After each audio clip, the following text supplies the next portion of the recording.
ओम शांति। आज दिनांक 25 जनवरी 2023। बाबा ने महावाक्य में हम बच्चों को जो शिक्षाएं दी उनका मनन करेंगे। बाबा बोले, मीठे बच्चे, बाप को याद करने की खूब मेहनत करो क्योंकि तुम्हें सच्चा सोना बनना है। बाबा समझाते, मीठे बच्चे, बाप को याद करने की खूब मेहनत करो क्योंकि तुम्हें सच्चा सोना बनना है। अर्थात अब तक हम देहधारियों को याद करते आए, देहधारियों की मत पर चलते आए और ही नीचे गिरते गए। बाबा आकर हमें पहली श्रीमत देते, खुद को आत्मा अनुभव करो, पुरानी देह को, देह के संबंधियों को, पुराने सुख सुविधा के साधन को भूल जाओ।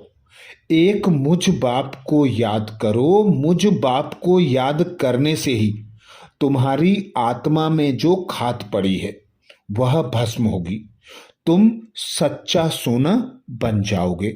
बाबा कहते, ज्ञान तो सहज है लेकिन याद में ही मेहनत है, याद में ही माया विघ्न डालती है।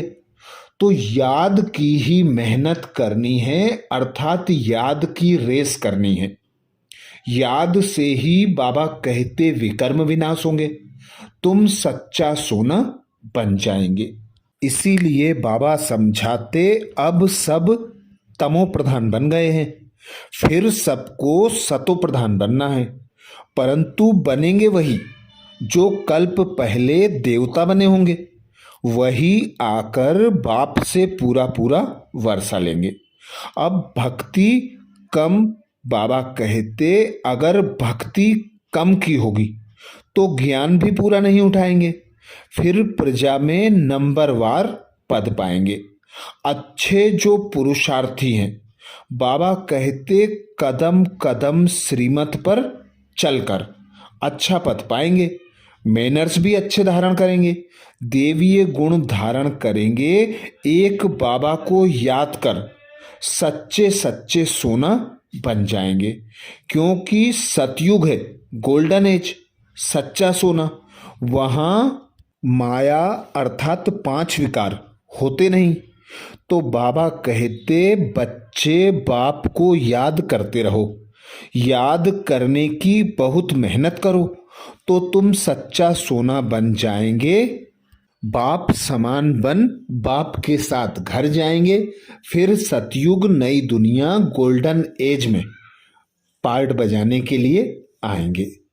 प्रश्न किया बाबा ने, अच्छे पुरुषार्थी की निशानी क्या होगी? अच्छे पुरुषार्थी की निशानी क्या होगी? उत्तर में बाबा समझाते, जो अच्छे पुरुषार्थी होंगे वह कदम कदम श्रीमत पर चलेंगे।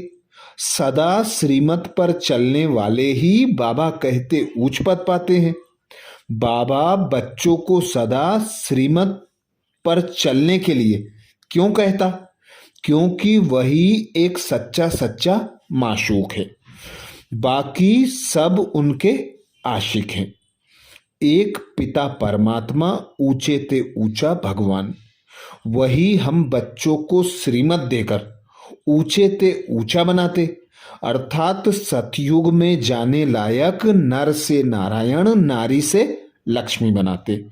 तो बाबा कहते, जो अच्छे पुरुषार्थी हैं वे कदम कदम श्रीमत लेते रहेंगे, बाप की श्रीमत पर चलकर ऊंच पद पाएंगे, बाप से सच्चा होकर रहेंगे।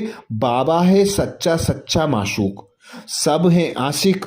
तो सब बच्चों को माशूक को याद करना पड़े, माशूक के समान बनने का पुरुषार्थ करना पड़े। इसीलिए बाबा कहते, बच्चे गृहस्थ व्यवहार में भल रहो परंतु श्रीमत पर चलो। तुम सब आत्माएं आशिक हो एक परमात्मा माशूक के, द्वापर से लेकर तुम याद करते आए हो। दुख में आत्मा बाप को याद करती है, यह है ही दुख धाम। आत्माएं असली शांति धाम की निवासी हैं, पीछे आई सुखधाम में, फिर बाबा कहते आत्माओं ने 84 जन्म लिए। हम सो हम का भी अर्थ बच्चों को समझाया है। मनुष्य तो कह देते आत्मा सो परमात्मा, परमात्मा सो आत्मा। अब बाबा समझाते आत्मा परमात्मा कैसे हो सकती है। आत्मा है बच्चे और परमात्मा है बाप। तो एक बाप सतयुग का रचयिता, सर्व का सदगति दाता, पिता निराकार परमात्मा है। बाप ही समझाते हैं हम सो का अर्थ, कि हम सो अर्थात देवी देवता थे, फिर हम सो क्षत्रिय बने, फिर हम सो वैश्य और हम सो शूद्र बने। अब हम सो ब्राह्मण बने क्योंकि हमें देवता बनना है। यह है बाबा कहते हम सो का यथार्थ अर्थ। वह बिल्कुल रॉन्ग कहते हैं।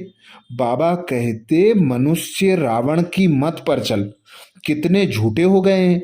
इसलिए कहावत है, झूठी माया झूठी काया, झूठा सब संसार। बाबा कहते वह है सचखंड, वहां झूठ का नाम निशान नहीं। अभी बच्चों को सच्चा सच्चा बनना है, क्योंकि सत बाप आकर सत बोलना सिखाते, तो फिर बच्चे 21 जन्मों तक झूठ बोलते नहीं हैं। आगे बाबा कहते तुम हो गॉडली स्टूडेंट। तो बाप, टीचर, सदगुरु एक ही हुआ। बाबा कहते स्टूडेंट है तो वह टीचर हुआ। फिर तुम बच्चों को सदगति देकर सदगति में ले जाने वाला सदगुरु हुआ। तुम्हारी तो एक पिता परमात्मा, सर्व का सदगति दाता, पतित पावन, बाप टीचर सदगुरु हो गया। बाबा कहते उनके तुम बच्चे बने हो तो तुमको कितनी खुशी होनी चाहिए। तुम बच्चे जानते हो अभी है रावण राज्य।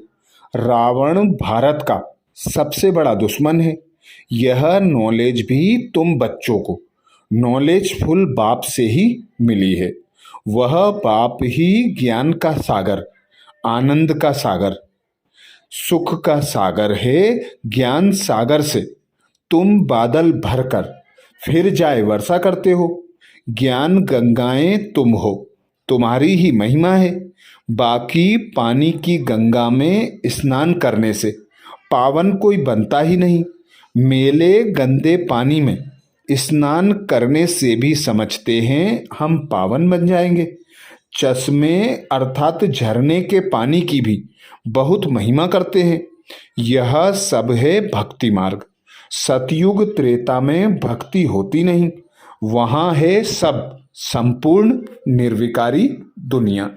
आगे बाबा कहते मैं आता हूं पतित दुनिया में, एक ही बार आता हूं जब सब मनुष्य मुझे पुकारते हैं, जबकि पुरानी दुनिया को नया बनाना होता है।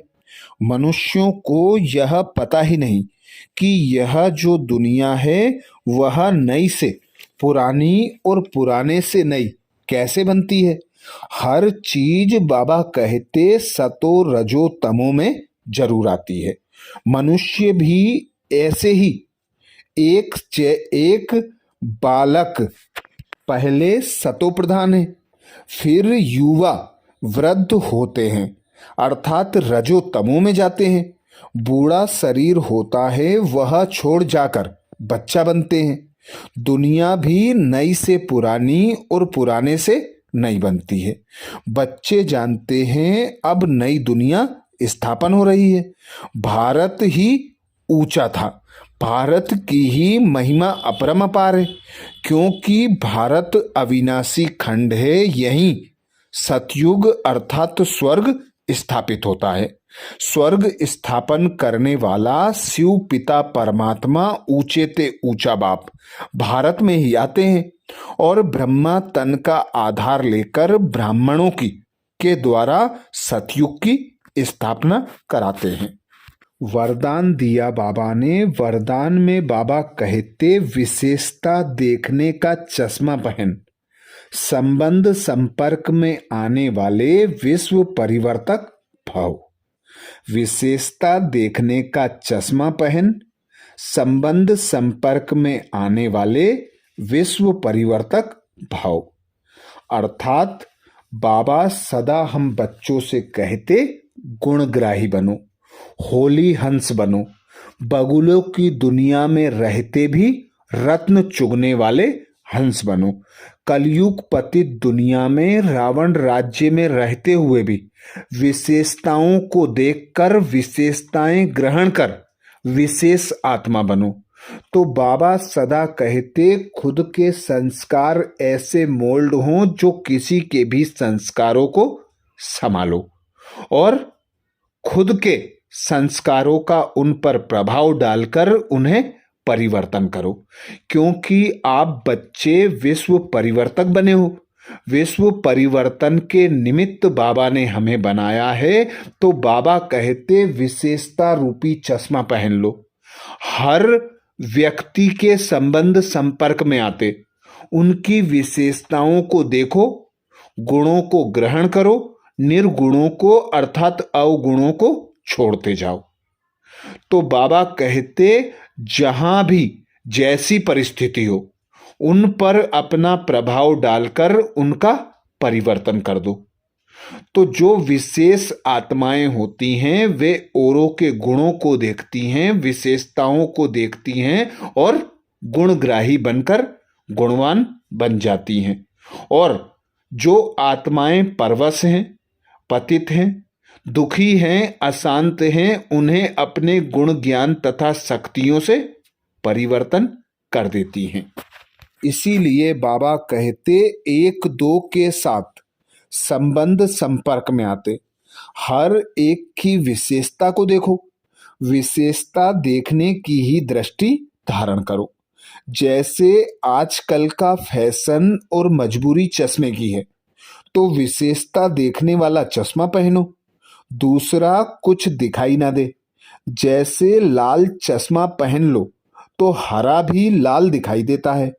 तो विशेषता के चश्मे द्वारा कीचड़ को ना देख, कमल को देखने वाले विश्व परिवर्तन के विशेष कार्य के निमित्त बन जाएंगे। स्लोगन में बाबा कहते पर चिंतन और पर दर्शन की धूल से सदा दूर रहो तो बेदाग अमूल्य हीरा बन जाएंगे। पर चिंतन और पर दर्शन की धूल से सदा दूर रहो तो बेदाग अमूल्य हीरा बन जाएंगे। बाबा हमें सदा श्रीमत देते स्वदर्शन चक्रधारी बनो, स्व का दर्शन करो, अपने अंदर की कमी कमजोरियां निकालते जाओ। अर्थात पर चिंतन पर दर्शन व्यर्थ से मुक्त बनो तो बेदाग हीरा बन जाएंगे। तो ये थे बाबा के महावाक्य। अच्छा, ओम शांति।